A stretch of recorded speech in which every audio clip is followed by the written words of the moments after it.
I've got the wonderful baritone Keith Phares here with me in the studio. Hello, Keith. Hello. Glad to have you here. I can't believe you have been, well, first I should tell people that maybe don't know you. You are a world-class opera singer, and you've sung all over, and you've done a lot of recording and work with modern operas, so we're going to listen to a little sample of that shortly. But you're also on faculty at Bowling Green State University, which is a sponsor of programs here at WGTE. And I can't believe that you've been teaching there for 4 years now, and we haven't seen each other during that time. It's amazing. It's amazing. Well, COVID didn't well, help that's that. true. So we took 2 years out. So I can't believe it's been 2 years, and we haven't connected. But we are doing so today, and for a great reason. You are giving a recital. It's November 2nd at 8 p.m. in Bryan Recital Hall in the Moore Musical Arts Center. You're teaming up with pianist Kevin Bilsma, whom we've had in the studio many times.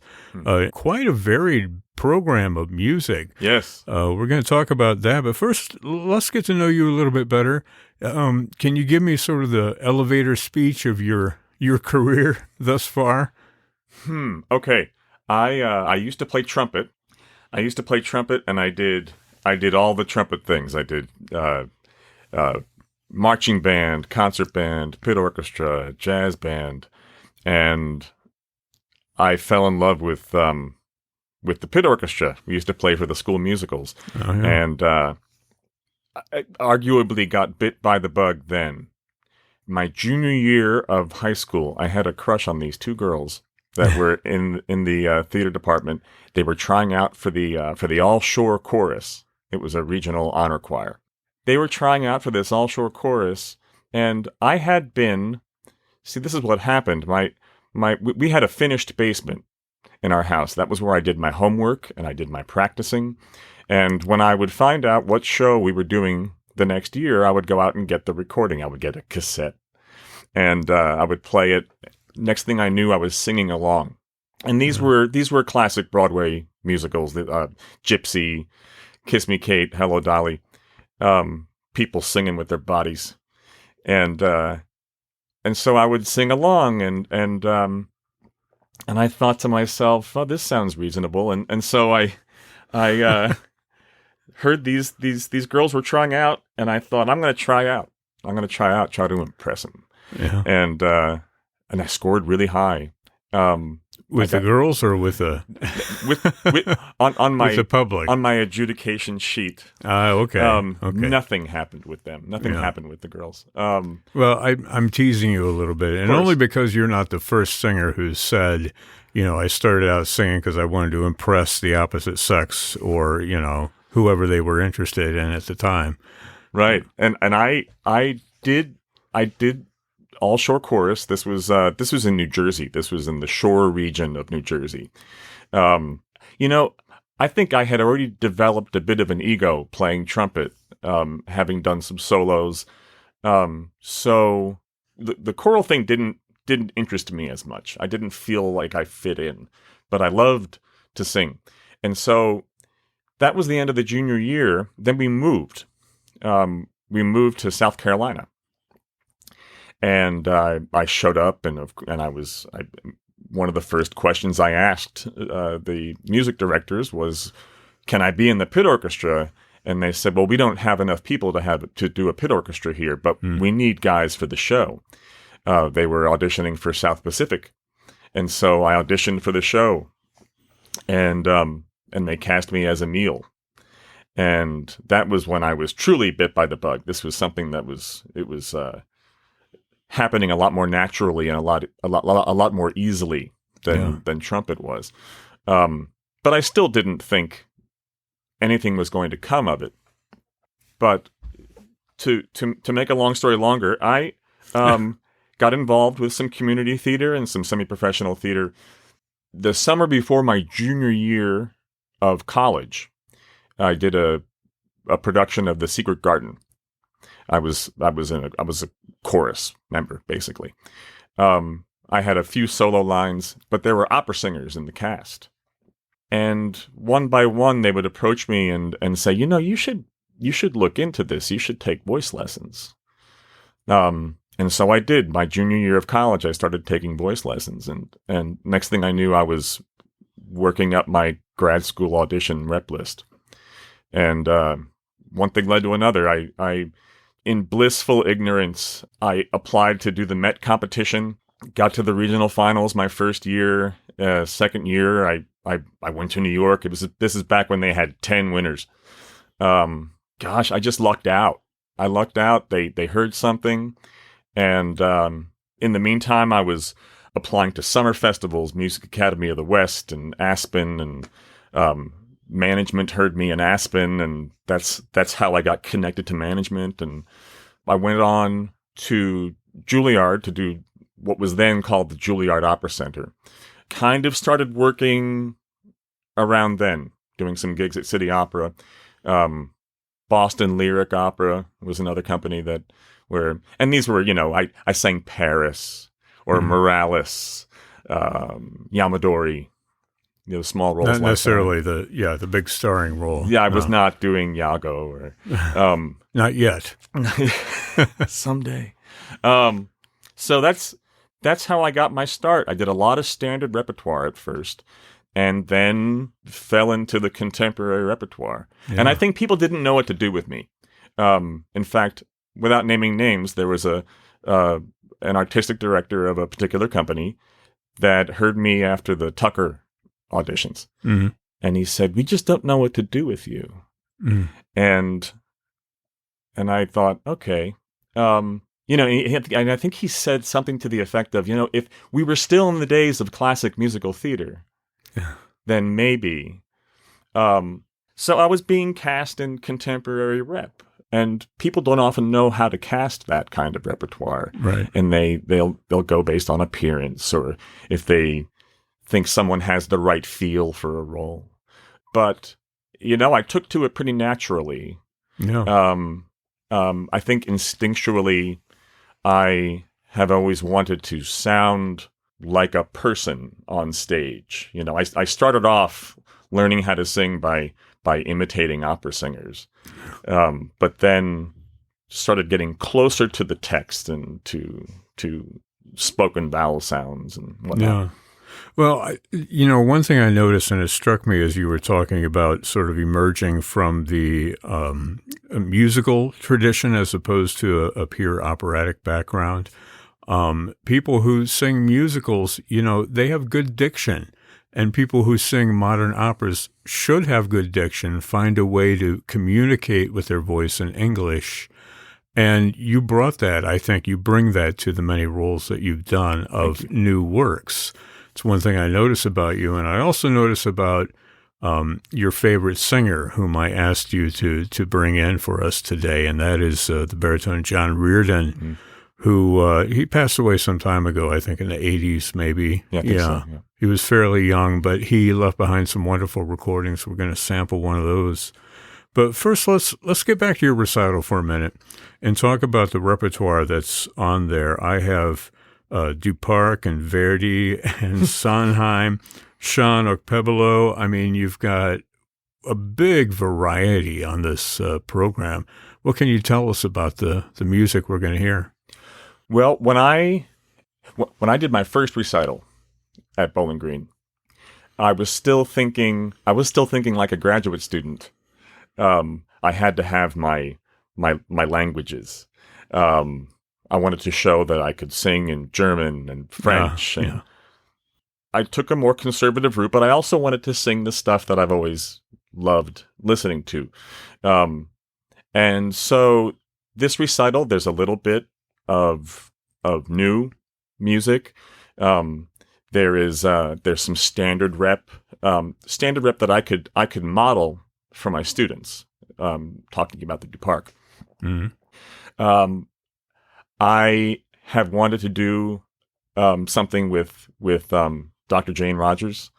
We got to do something on my first recital, and this is her last year at Bowling Green, and so that's where the Sondheim came in. I thought that would be a fun thing to do with her. I've always wanted to sing Si pel ciel from Otello. Really? it's just That's one of those, there are those pieces that inspire you. Yeah. Yeah. And, That's the big duet between Iago and Otello, and where he swears loyalty while at the same time undermining the character of Otello. right. And Yeah. I will probably never sing the role. I mean, who knows? Yeah. Who knows? Yeah, I sang Otello back in the day. We could do it right now. I could to pull my score out. Yeah, we'll turn off the mics for that version. And so I talked to Professor Scholl, and I said, "Would you sing Si Pel Ciel with me on my recital?" And he said, "Yeah, sure." Wow, you just sold me. I mean, that's the price of admission right there. That's a remarkable opportunity. So it'll be fun, and the Shaunok Pepolo piece I actually heard while I was working at Des Moines Metro Opera this summer. Oh yeah, there was a recital they gave of music by Black composers, and the piece was so powerful that I thought I need to sing this. Yeah, and we should mention Sean is a young composer and a composer of color, and somebody who has made a great deal of inroads into the singing community, the vocal community as well, with his music. It's really fascinating music. The vocal line is actually fairly straightforward, like a hymn, and the piano part is what grabbed me initially. Yeah. Really just fantastic piece. And the first set on the recital was written by a friend of mine that you may know, Marcus DeLoach. Oh, no, I don't know. I'm you don't sorry know him. to say. That's okay. He's a baritone. Okay. And he is a professor at Temple. But he's been composing for years, and this is a set of songs that he took poetry by Weldon Keys, who was a Beat Generation poet. Fascinating poetry based on this character he created. He named him Robinson. It was sort of the broad name for an outsider, and it's sort of hybrid. There are sweeping legato lines. There is dialogue in the songs, sort of jazz, old school pop style. Yeah. So very fun to sing. That's great. I mean, there's such a variety of works. It's a great opportunity not only to hear and enjoy these new pieces, which I should mention, Bowling Green is certainly, that's part of their charter, and the music side is to propagate new music and work with living composers. But you're also singing some standard rep on the program, so it's a great, program that is definitely not like the first one you were talking about, but it's wonderfully thought out. And we should mention again that it's Wednesday, November 2nd, 8 p.m. at Bryan Recital Hall in the Moore Musical Arts Center. My guest, Keith Phares, with pianist Kevin Bilsma, presenting a faculty voice recital. Wonderful opportunity for folks to see your talent on display in intimate fashion, and it doesn't make you nervous at all, right? What makes me nervous? This goes back to the first recital I remember. Actually, this goes back to the faculty collage concert we did, I think the first week of school, my first year at Bowling Green. When I got up to sing in front of all those students, that was what made me nervous.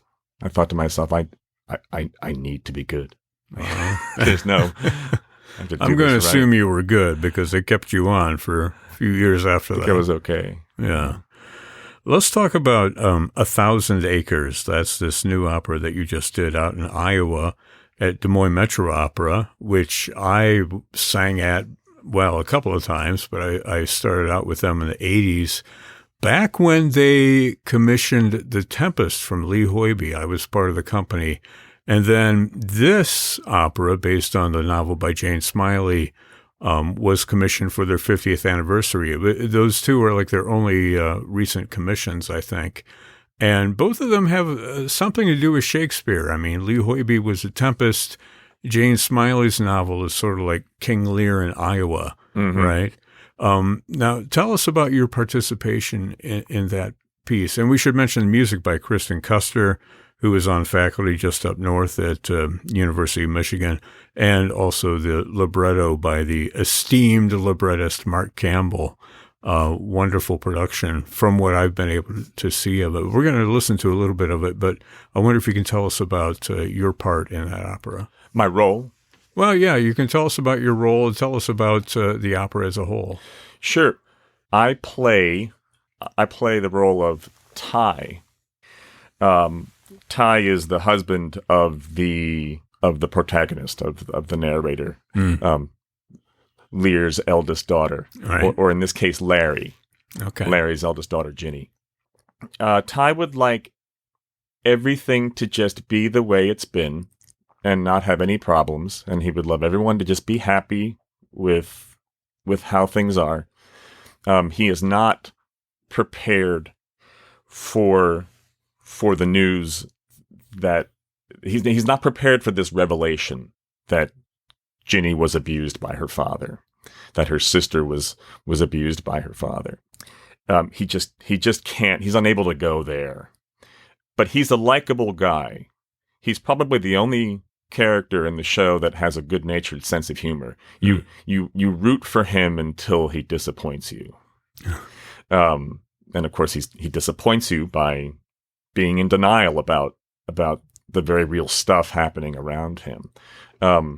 So it's based on King Lear, and in this modernization, Larry, the owner of the farm, the owner of this 1,000 acres, has decided to form a corporation and divide the property up among his daughters. And so Ty, who has his own ambition, dreams of starting a hog operation, and he's fascinated with some of the new technological advances that are being introduced. He talks about this got a laugh in the show. There's a line he has where he talks about a separate place for the hogs with AC, and people would bust out laughing, but he was dead serious. Huh. He's talking about this. You have air conditioning for these guys. But of course, his biggest dream is that they can try to have a kid again. There has been a series of miscarriages that Ginny has had. We find out later on they're probably connected to the toxins in the well water. Yeah. But that's Ty in a nutshell. He's got big aspirations. He would love a family. He would like everything to just be okay, but he is not equipped to handle the harsh realities that are lying ahead. Well, you brought in a clip from the performance, one of the performances. Can you sort of set this up for us or tell us Sure. what's happening here? So there has just been, there's been a party to welcome home a friend of the family. All of the sisters are there. There is one, the youngest sister has left to pursue a law career, but she's come home for this party. And at this party, Larry has made the announcement, I'm forming a corporation. I'm going to divide the land up. The elder sisters are all for it. They're very excited. But the younger sister, she's got reservations about it, and which starts an argument between the sisters. And so in this next scene, Ty and Ginny are getting ready for bed, and Ty starts off his recit. She could have just said yes, didn't need to get on her high horse. And that is the springboard for his aria, which is talking about his big dreams for them and the farm. Well, let's listen to this short clip that you brought in. This is an excerpt from 1,000 Acres, the new opera with music by Kristen Custer, libretto by Mark Campbell, directed by Christine McIntyre. Yeah, right. And also starring Keith Phares, among other folks. Keith Phares, my guest today from Bowling Green State University, also from all the Opera House stages around the country and the world. A Grammy-winning artist, I should mention. One of the recordings that you did received a Grammy, I believe. It was Elmer Gantry, right? Yeah, I didn't receive the Grammy. Yeah, but you should say you received the Grammy. I was the title role on the recording. Yeah. So that's nice. By proxy, you yeah. received a Grammy. But we digress anyway. Let's listen to this clip. This is from 1,000 Acres here on FM 91. She could have just said yes.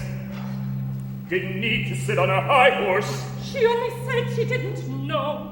But she said it like she does know, the way she always does. And he finally called her out on it.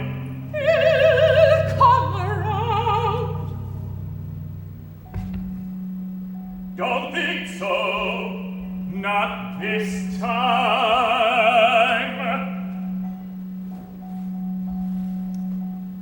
This could be good for us, Ginny. Could be good, real good. Might make us some money, might even get ahead instead of just get by.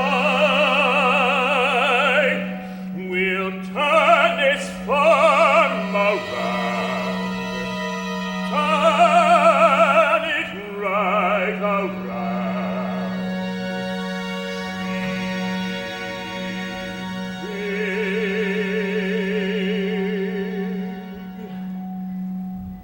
Us our own slurry store. Imagine that, our own slurry store, right there in the middle of the field. Dream big, extra big, a separate shed for the Hans, with AC and their own ballroom.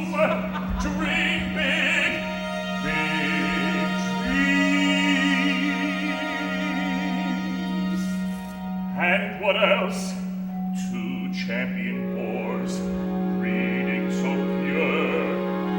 They'll sit with us at the dinner table. We'll call one the Vanderbilt, the other Rockefeller. Send them off to Iowa State. Big dreams, crazy big.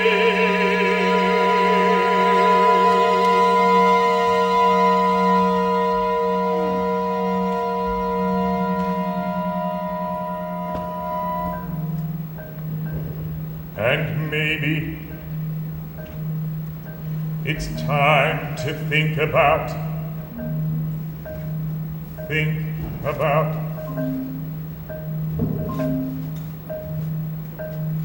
trying to have a kid again. Maybe it's time to try again.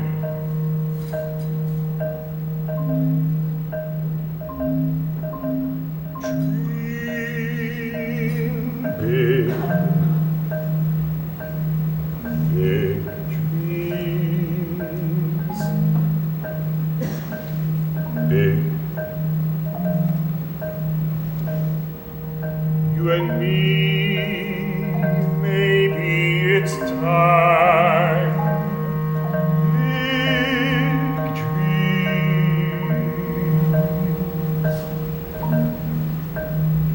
could be good. Wow, that's really powerful stuff, and it makes you want to hear more of that. I love the music. I love the interpretation, that kind of marimba drone that's going on throughout the whole piece with the little outbursts from the strings. It so matches the mood, really, of what you're doing. And the other component I sense in this performance is the fact that you're performing it for an audience of people from Iowa, that right. know these issues, that know about the things that are talked about, even though they're certainly human issues and apply to anybody. The little nitty-gritty of life on the farm is certainly familiar to a lot of the folks there. And we heard the audience, cracking up at some of your lines. What do you think of when you're listening to yourself sing something like that? Oof. you could probably see this sort of stunned look on my face, that almost maybe horror, dread. Yeah. Always going for perfection, and so when I listen to myself, I'm hearing the parts that were not perfect, and Yeah. it's it can be tough. It can be tough. I often have to wait a little bit. I may listen to something and I just can't, and then I come back to it a little bit later when I'm a little more relaxed. Yeah. It's when it goes well, then it's nice. This aria, a little interesting story about this aria. When we were workshopping it, it was a minor third lower. Mm. And it was something I could do, but Mark Campbell thought it was missing a level of energy that he thought Ty needed. Yeah. And you could probably hear some of the, I shouldn't call them footsteps. It was a little more like pounding in some places. I was jumping off the bed or taking strides. He wanted a lot more energy in it, and it actually it does something that I generally do when I'm singing music. I tend to maybe play against the mood that's there. I find myself trying to resist the temptation to play into what's already there. Well, the music in this scene is very hypnotic, right? In a way. I mean, so are you saying then that you as a character on the stage were different from that sense of suspension? There was much more energy there. Yeah. And the marimba and strings were the undercurrent. I think that they were because some foreboding, maybe. Yeah, I can sense it in the music, though, in your musical line when you are jumping around and you're not, doubled by other instruments in the orchestra. You're basically forging your own path with the background of the strings and the marimba, and which is tricky to do. Yeah, it's tricky to do. It was very hard to hear that marimba, and so I was reliant more so than usual on our conductor. David Neely was the conductor, who was behind us.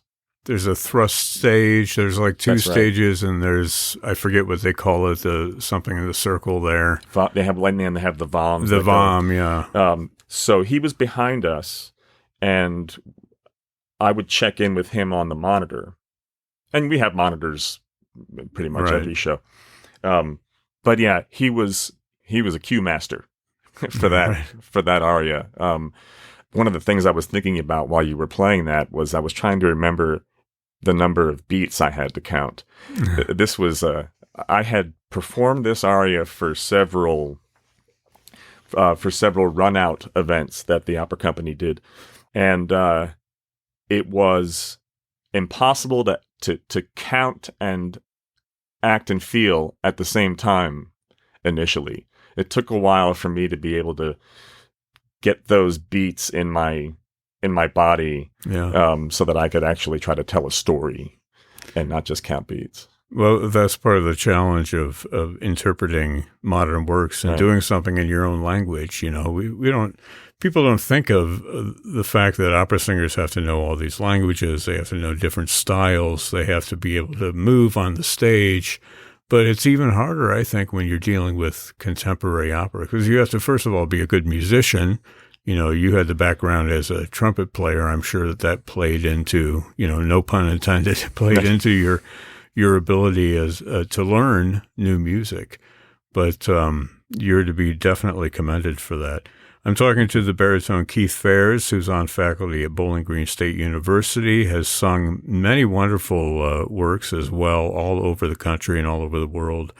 And we heard a clip from 1,000 Acres, which is a new opera at Des Moines Metro Opera, just south of Des Moines, Iowa, down in Simpson College in Indianola, Iowa, which I actually got my bachelor's degree from that college. Did you really? Yeah, back in the 1980s. I had to think for a second. But yeah. And music of Kristen Custer, words of Mark Campbell. And Keith is doing a recital, as we have been mentioning, that's happening November 2nd at 8 o'clock p.m. at Bryan Recital Hall in Moore Musical Arts Center. Bowling Green State University is a sponsor of programs on WGTE. Keith, I asked you before we got together if you would bring in your favorite singer. Most people say, oh, I can't narrow it down. There's not just one. But you named one person that you wanted to bring in and share with us. And this is somebody who I think, you kind of sound a little bit like, right? You guys seem to share some aesthetic values in your singing. Some similarities. That there's a do you know the teacher Connie Haas? I know the name, yeah. My wife has studied with her, and when she described me, she said, "Yeah, you're just an old-fashioned ringing baritone." And I had a hard time. There were people that initially inspired me. The obvious Robert Merrill, Leonard Warren, Cheryl Milnes, John Charles Thomas. Unbelievable, supernaturally talented singers, incredible voices. But I had a hard time relating to many of those singers. And there was something about John Reardon singing. And it's not as though he was the only person who sang like that, but that sort of clear ringing, definitely, I would say more than just leaning towards spoken diction, something that I could connect with. Yeah. And it's a shame that there isn't more in his output, that he didn't do more recordings, because I marvel at his singing. Yeah, it's wonderful. And, when people talk about old-fashioned or throwback, I mean, that's a compliment, because back in those days, you had singers who sang both opera and Broadway, right, and they had the kind of voice that could do both extremely well. And you definitely fit into that category, as well as John Reardon, your selection here. And speaking of Broadway, you brought in an excerpt of, what's that, Julie Stein show, Do Re Mi, right? Yeah. So what are we going to hear? That's an aria from this, right? This is a song. Honestly, I don't know the story. I fell in love with this recording of his singing. It's a song called "I Know About Love." All right, here it is. Albums for lovers with hot, sexy covers. It's love, yes, it's love, fills the till.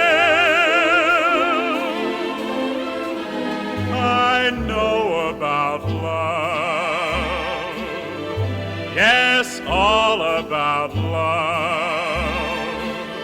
I've had numerous whirls with available girls. I know about love. I recite all the sonnets, I sing all the songs that everyone's heard. I know love's a word that rhymes with the stars above. In movies I've seen, when love fills the screen, then the fireworks flare, violins fill the air, the universe reels, for love's a magic spell. It's what makes music sell. I know all about it, all except how it feels.